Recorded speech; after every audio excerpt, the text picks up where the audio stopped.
ನಿಕ್ಕಲ ಶಿವತತ್ವದಲ್ಲಿ ಜ್ಞಾನಚಿತ್ತು ಉದಯವಾಯಿತು. ನಿಕ್ಕಲ ಶಿವತತ್ವ ಎಂದರೆ ರೂಪರಹಿತ, ಗುಣರಹಿತ, ಶುದ್ಧ ಚೇತನ ಸ್ವರೂಪವಾದ ಪರಮಶಿವ. ಆ ನಿರಾಕಾರ ಪರಮಶಿವನೊಳಗಿಂದ ಜ್ಞಾನಚಿತ್ತ ಅಂದರೆ ಜ್ಞಾನರೂಪದ ಚೈತನ್ಯ ಉದಯಿಸುತ್ತದೆ. ಇದು ಸೃಷ್ಟಿಯ ಮೊದಲ ಚಲನ.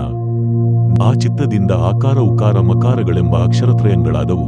ಆ ಚಿತ್ತದಿಂದ ಅ ಉ ಮ ಎಂಬ 3 ಮೂಲಧ್ವನಿಗಳು ಅಕ್ಷರಗಳು ಉಂಟಾಗುತ್ತವೆ.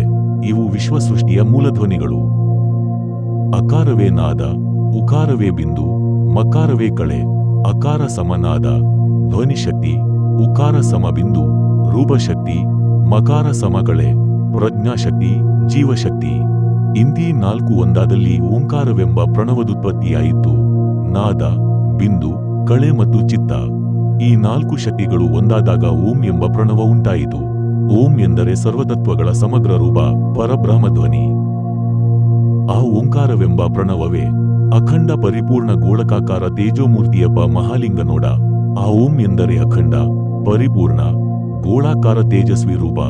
ಅದು ಮಹಾಲಿಂಗ. ಅಂದರೆ ಪ್ರಣವವೇ ಪರಮಶಿವನ ರೂಪವಾಗಿ ಗೋಳಕ ಬ್ರಹ್ಮಾಂಡ ರೂಪದಲ್ಲಿ ತೇಜೋಮಯನಾಗಿದ್ದಾನೆ.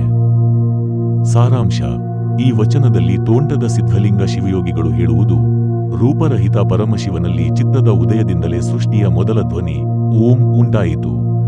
ಆ ಪ್ರಣವವೇ ವಿಶ್ವರೂಪವಾದ ಮಹಾಲಿಂಗ ಮತ್ತು ಅದೇ ಶಿವಸಿದ್ಧೇಶ್ವರ ಪ್ರಭು.